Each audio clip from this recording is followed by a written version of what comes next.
Talking season has started early this year, and you are not going to believe what Kirby Smart just said. We'll break down what he said and what he meant next on Scarbo Knows.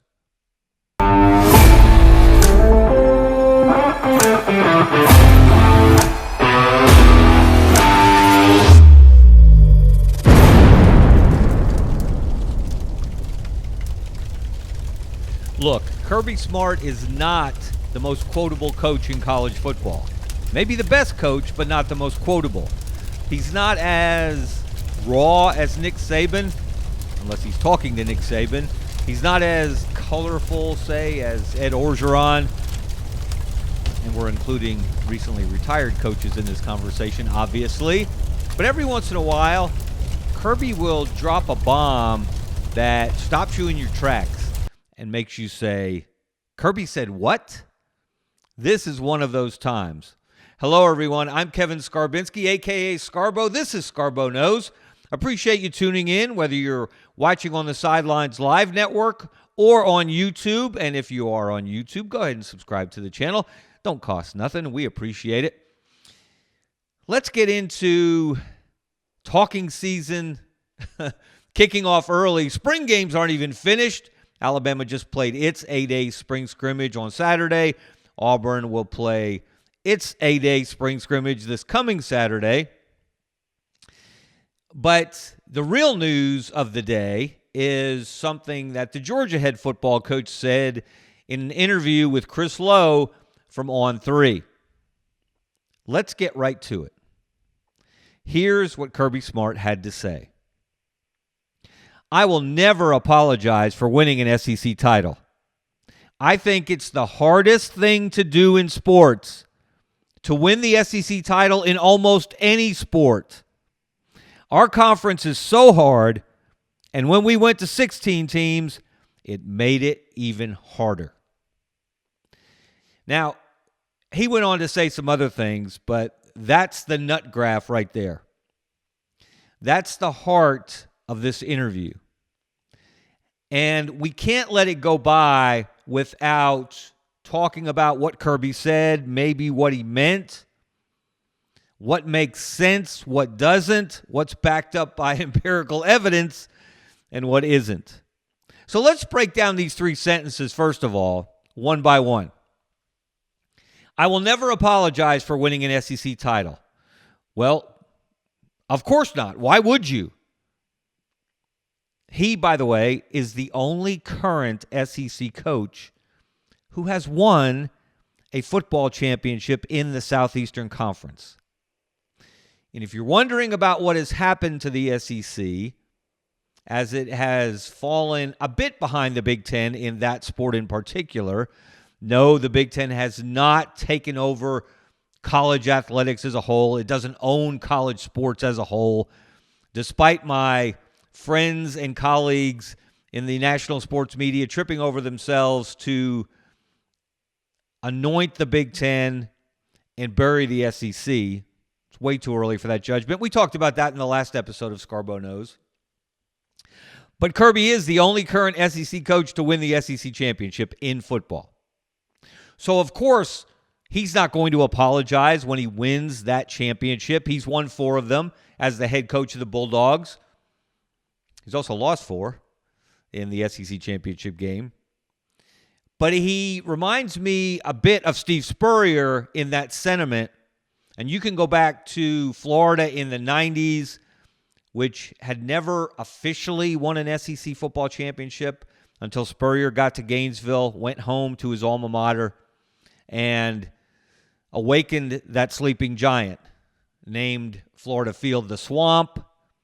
Rarely lost there. I think he lost 5 home games in 12 years as the head coach. But Spurrier, every year, talked about the importance of winning the SEC. He would come to Birmingham to SEC football media days and emphasize that the number one goal for the Florida Gators going into every season was to win the SEC. And he meant it, and he did it a bunch. And he did win 1 national championship, played for another, and, well, we won't talk about what Nebraska did to Florida in the 1995 national championship game. But Kirby is very much old school, not unlike Spurrier in that. Maybe it's something about being a former SEC player as well as an SEC head coach that makes you appreciate how difficult it is to win the SEC championship in football. So we will give Kirby props for what seems like an obvious sentiment. You should never apologize for winning a championship in any sport, in any conference, at any level. It's the next sentence, though, that got everyone's attention, including mine. I will never apologize for winning an SEC title. I think it's the hardest thing to do in sports, comma, to win the SEC title in almost any sport. Now, it's that second sentence that probably has sparked smiles and laughter from Bloomington, Indiana, to Columbus, Ohio, to Ann Arbor, Michigan, and all points throughout the Big Ten, considering that the SEC has won none of the last 3 college football national championships, hasn't even played in any of the last 3 college football national championship games. So if it's harder to win the SEC championship than the national championship, why hasn't the SEC done it for the last 3 years? And why has the Big Ten accomplished that feat with 3 different schools? Of course, Michigan and Ohio State and Indiana in that order. That's where Kirby runs off the rails a bit with these thoughts. The hardest thing to do in sports, I thought hitting a baseball was the hardest thing to do in sports. And the SEC, until further notice, remains the number 1 conference in the country in baseball. Although at last check, UCLA from the Big Ten was number 1 in the rankings, but baseball rankings mean nothing in mid-April. It's all about the College World Series, where, of course, the SEC has dominated for a long, long time. But the hardest thing to do in sports, Kirby, harder than, I don't know, winning back-to-back Masters, as Rory McIlroy did on Sunday. He's the 4th player ever to do that, besides Jack Nicklaus, Nick Faldo, and Tiger Woods. That seems to be a little higher degree of difficulty since, guess what? Someone wins the SEC football championship every single year. Doesn't mean it's easy, but there are harder things to do. And I know you can't compare individual sports and team sports, of course, but you get the point. That is massive hyperbole on Kirby's part to suggest that the hardest thing to do in sports is to win an SEC championship in almost any sport. Now, it is competitive, and that's why the SEC is not dead, buried, and gone, despite some pundit suggestions or declarations. It is still the deepest conference in more sports than any other league, including the Big Ten. But Kirby, again, that is being an SEC guy above and beyond with that statement. And his final sentence in this excerpt from that interview with Chris Lowe, again from On3, our conference is so hard. Who would disagree? And when we went to 16 teams, it made it even harder. Who could argue? Who did Georgia beat 2 years ago in the SEC football championship game? The Texas Longhorns in their first year in the conference. Who made the college football playoff? One of the 5 SEC teams that made the college football playoff last year, the Oklahoma Sooners, in their second year in the SEC. So you didn't add Rutgers. You didn't add Maryland. You added Texas and Oklahoma, who are very, very good in a number of sports. Basketball, men's and women's, baseball, softball, etc. You name it. Those are 2 well-rounded sports programs, and they did make the SEC tougher in sport after sport after sport.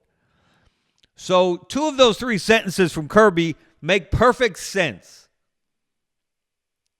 But the hardest thing to do in sports, that deserves a little extra examination. Let's look at some numbers. Let's try to put some empirical evidence behind this discussion to see if Kirby is a little too full of conference pride, if he has too much SEC in him or not. Okay, let's look at the college football playoff era. It's lasted for 12 years, 12 seasons, 2014 through 2025. So there have been 12 national championships in that era. This era, because it continues. 4 times an SEC team won both the conference championship and the national championship. Alabama did it in 2015 and 2020. LSU did it in 2019. And Georgia did it in 2022. Simple math tells you that means that 8 times in the last 12 years, the team that won the SEC championship did not win the national championship. So those numbers alone suggest it's not really harder to win the SEC than the national championship. Otherwise, those numbers would be flipped. Now, if you dig down a little deeper, twice in that period, twice in the 8 years that an SEC championship team did not win the national championship, the national champion still came from the SEC. In 2017, Alabama didn't even reach the SEC championship game. Auburn and Georgia did. And, of course, Georgia got its revenge after losing to Auburn 40-17 during the regular season. And they got their get back in Atlanta on the first Saturday in December. And Auburn fans will always wonder, what if Kerryon Johnson hadn't gotten hurt in that Iron Bowl win over Alabama? Maybe things would be different. Maybe Gus Malzahn would still be the head coach at Auburn. Who knows? But Alabama didn't even reach the SEC championship game, and yet it won the national championship. So that's an argument for it's harder to win the SEC. And maybe so is Georgia 2021. Georgia lost to Alabama that year in the SEC championship game. A month later, the Bulldogs flipped the script, got their revenge. Kirby finally boated his white whale in Nick Saban, and the Bulldogs won the national title. So those are 2 examples of a team not winning the SEC, but winning the big ring. Here's an interesting fact as well, as we're on the subject. Of the other 6 national champions that either didn't win the SEC and then the national title, or didn't win the SEC but did win the national title, the SEC lost to all but one of them. Am I reading this right? No, all but 2 of them along the way. In 2014, Alabama lost to Ohio State in the first playoff semifinal. First year of the playoffs in the semifinals. Ohio State, of course, went on to win the national title under Urban Meyer. 2016, Alabama lost in the national championship game to Clemson, ditto in 2018. 2023, Alabama won the SEC, lost to Michigan, the eventual national champion, in the playoff semifinals. In overtime, I might add, it's not as if the SEC has become the Mountain West. Not sure who needs to hear that, but maybe we'll say it a little louder for the people in the back. The SEC is not the Mountain West. It's not the American Conference. It's not the Big 12. It's not the ACC. And then, of course, the last 2 years, Georgia did win the SEC back-to-back. But in 2024, in their first playoff game, they lost to Notre Dame in the Sugar Bowl. And then last year, in their first playoff game, they lost to Ole Miss in the Sugar Bowl. So, Georgia's lost 2 straight in the playoff. They haven't won a playoff game since obliterating, since that's the word of the day, obliterating TCU in the national championship game. Georgia has not won a playoff game since the end of the 2022-23 season. So what do those numbers tell us about Kirby Smart and his mindset in defending the SEC, which of course he should do? He is the dean of SEC coaches now that Mark Stoops has moved on. He's also the most successful coach in the SEC at the moment, the only one who has won an SEC championship, as I said, the only one who has won a national championship. He's one of only 4 active coaches that have won a national title. Of course, he's got 2. So does Dabo Swinney at Clemson, and Ryan Day and Curt Cignetti. They each have 1. They led their teams to the last 2 big rings. But let's look at Kirby's record a little deeper. And I think this explains why he has such incredible respect for the SEC, why he understands the degree of difficulty of going through this conference as well as anybody, and it's borne out in the numbers. Kirby is 9-7 overall in the postseason. And by postseason, we're defining it as the SEC championship game and the college football playoff. We're not talking about bowl games like when Georgia obliterated Florida State a couple of years ago. We're talking about games that have an impact on championships. So, SEC championship game, college football playoff. Kirby's played in 16 of those with the Bulldogs. Shows you how good he's been and consistently good that program has been since he took over. His record in those games is 9-7. If you're above 500 in postseason games, that's good. Not as good as Nick Saban's record in the same spots, but still pretty darn good. But if you break it down, Kirby's 4-4 in the SEC championship game. He is 5-3 in the college football playoff. But who has he beaten and who has he lost to? This is where it gets interesting. Against SEC teams in the postseason, both in Atlanta, in the conference championship game, and then in the college football playoff, Kirby Smart is 5-6. 5-6. 1 game underwater. You don't expect Kirby Smart to be underwater in any metric as the head coach at Georgia, and yet, here we are. He's 5-6 in postseason games against SEC teams. Against teams not from the SEC in the postseason, which means the college football playoff, he is 4-1. 4-1 versus 5-6. Are you starting to understand what he meant when he said that winning an SEC title is the hardest thing to do in sports? Does it make a little more sense now beyond conference cheerleading? Of course it does. There is usually method to the madness with Kirby Smart. He doesn't speak just to hear himself talk. He usually has a point that he wants to get across to a specific audience. Whether it's his players, whether it's other coaches, whether it's SEC Commissioner Greg Sankey on the podium at the SEC Championship game in Atlanta after he's just earned another trophy. Kirby usually gets his message across pretty directly to the right people. But in this case, you have to wonder, why this? Why now? Well, we know what's going to happen starting in September. We know this is going to be the first season in which the SEC plays 9 conference games. And we know that could be a problem for the SEC. Could be a problem in terms of how many teams get into the 12-team playoff, which still exists for the moment. It's probably not long for this world, and we're going to talk about that in a moment. And what else is probably on its last legs.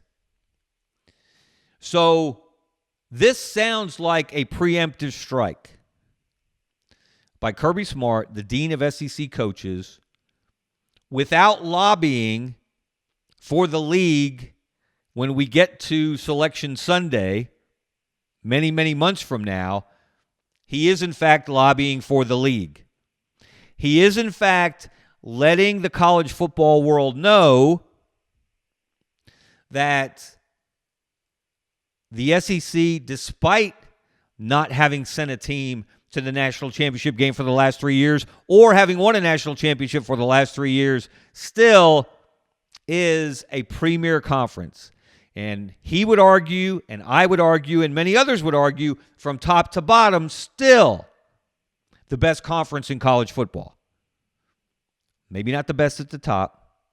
Maybe doesn't have or hasn't had the elite teams that the Big Ten has had the last 3 years.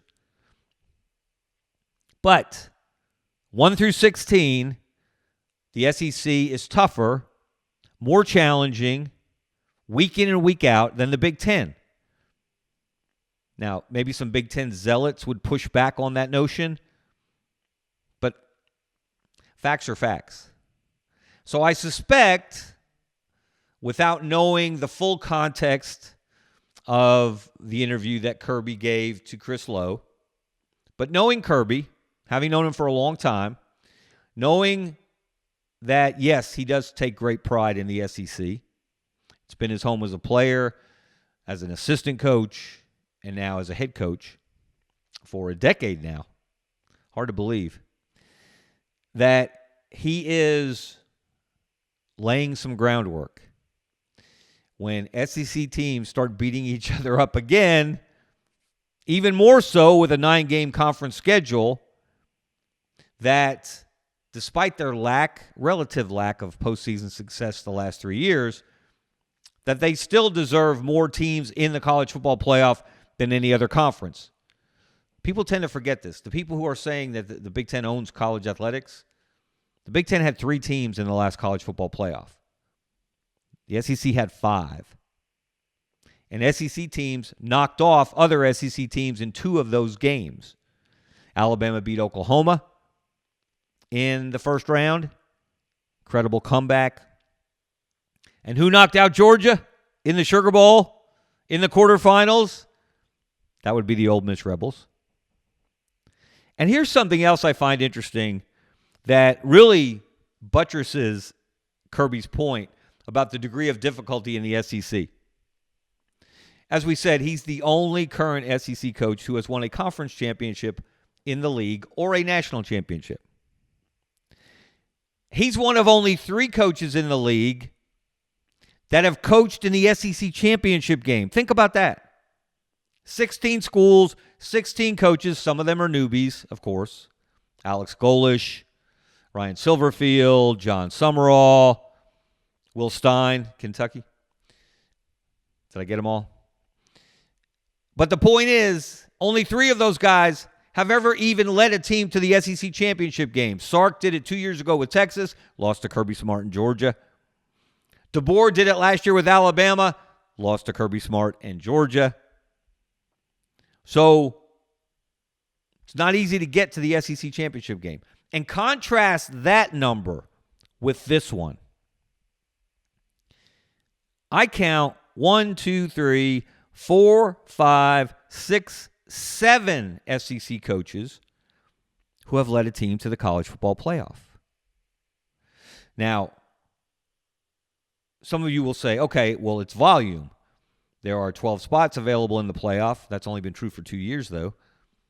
Meanwhile, there are only 2 spots available in the SEC championship game. And for a long time, it was division versus division, so you had to win your division to get there. Now it's the top 2 teams in the league.